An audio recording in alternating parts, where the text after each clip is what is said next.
السلام عليكم. أسعد الله صباحكم جميعاً. محدثتكم المهندسة حنان محمد، عضوة في جمعية المهندسين الكويتية، وأعمل كمهندسة سلامة وصحة مهنية في المركز الوطني للصحة والسلامة المهنية. سيداتي وسادتي الحضور المشاركين في مؤتمر المرأة الكويتية، اسمحوا لي أن أرحب بكم في اليوم الثاني لمؤتمر المرأة الكويتية الذي جاء تحت شعار الكويت نحو الاستدامة. كما أود أن أعبر عن تقديري العميق على مشاركتكم الفعالة والملهمة في هذا المؤتمر، والتي تعكس اهتمامكم وتفاعلكم المثمر وروح التعاون والتضامن في تعزيز دور المرأة التي هي الكل، التي أنجبت النصف من المجتمع. ناقشنا في اليوم الأول للمؤتمر عدة مواضيع هامة، بدءاً من أهداف التنمية المستدامة وضرورة العمل المشترك لتحقيقها، والحماية الاجتماعية للمرأة، والأطر القانونية للمساواة بين الجنسين. كما تطرقنا إلى معوقات تمكين المرأة وضرورة إزالة العوائق التي تحول دون تحقيق طموحاتها وإمكاناتها الكاملة في جميع المجالات. أيضاً تمت مناقشة التمثيل المتوازن في بيئة العمل وأهمية تشجيع تمثيل المرأة في مناصب صنع القرار والقيادة. أود أن أشدد على أن هذا المؤتمر هو بداية لرحلتنا المشتركة نحو تحقيق المساواة والاستدامة وتمكين المرأة في الكويت.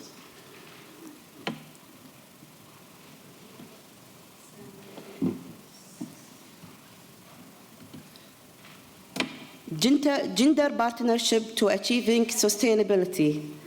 نحن على موعد مع عنوان شيق وهو الشراكة بين الجنسين لتحقيق التنمية المستدامة.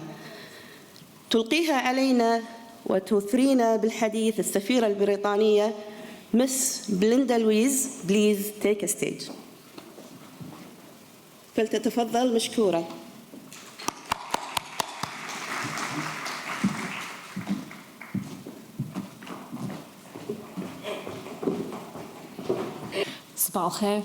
Good morning, everybody. I'm delighted to join you at this really important women's empowerment event amongst so many talented female engineers. We're gathered here under the theme of gender partnership to achieve sustainable development. Underpinned by the commitments of the 17 UN Sustainable Development Goals, this programme strengthens the means of implementation and revitalises the global partnership for sustainable development. To me, partnership is a really crucial word. We need to recognise the pivotal role that each one of us plays in building a more equitable and more sustainable future, but also how we can collaborate, join up and work together to achieve even more. This sense of partnership, teamwork and collaboration is particularly vital, I think, in the engineering world. Innovation and problem solving are paramount, and it's so much easier and more successful to do this in a team. And the strongest teams are those where merit and capability are recognised, where there's no discrimination based on gender or on any other factors. By working together, leveraging diverse perspectives, different ways of thinking, and fostering a genuinely inclusive environment, we can achieve far more than working in isolation or in teams where people are held back due to their gender. There are a few examples that I'd like to share. The first is the construction of the Thames Barrier back in the 1970s and early 1980s in South London. This project was initiated by the UK government's Department for Environment. It involved many engineers, scientists and workers of different kinds, men and women, working together to protect London from being flooded. One notable figure in this endeavour was a lady called Sally Littlejohn. Sally was a civil engineer who worked on the project, and she later became one of the first female fellows in the Institute of Civil Engineers. Another example is the development of COVID-19 vaccines. I think we all remember that urgent race to develop vaccines to try and protect us from what seemed to be this mysterious disease that we didn't know so much about. This included the Pfizer-BioNTech, Moderna and Oxford AstraZeneca vaccines, and this was a remarkable achievement in science and engineering. There were teams of scientists, researchers and engineers, again, both men and women, joining up from different countries, different backgrounds, but working tirelessly to develop, test and distribute these vaccines in record time. For example, and I'm going to get the pronunciation of these names wrong, I've been trying to practice, but they won't come out quite right. Dr. Özlem Turaki and Dr. Katalin Karako.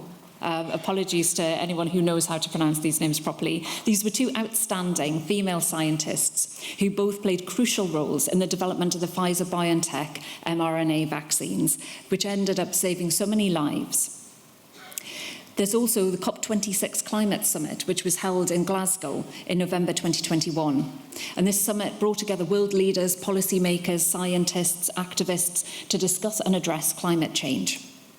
And women played key roles in this summit, including Patricia Espinosa, who's the Executive Secretary of the UN Framework Convention on Climate Change.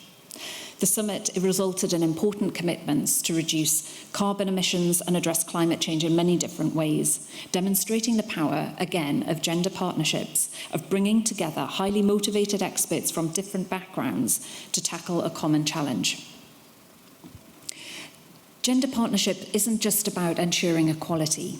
It's about recognising the unique, different strengths and perspectives that each gender brings to the table, and also not second-guessing them. Women don't always have to be the patient, empathetic ones in a team. I know that's not often the role that I play. It's about creating an environment where everyone feels valued, respected, and empowered to contribute their best work, their best ideas. And as we discuss the importance of gender partnership in achieving sustainable development, it's also crucial and honest, I think, to acknowledge the multifaceted roles that women often juggle.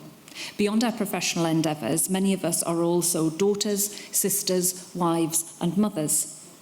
And the decision to start a family or to take on caring responsibilities for loved ones can of course make pursuing a career all the more challenging. But it's through gender partnership, both at home and in the workplace, that we can create a supportive environment where women are empowered to thrive in all aspects of their lives. So let us leave here today with a renewed commitment to gender partnership. Let us continue to support one another, to lift each other up, and to pave the way for the next generation of engineers. Together we can achieve sustainable development, not just for ourselves, but also for generations to come. Thank you.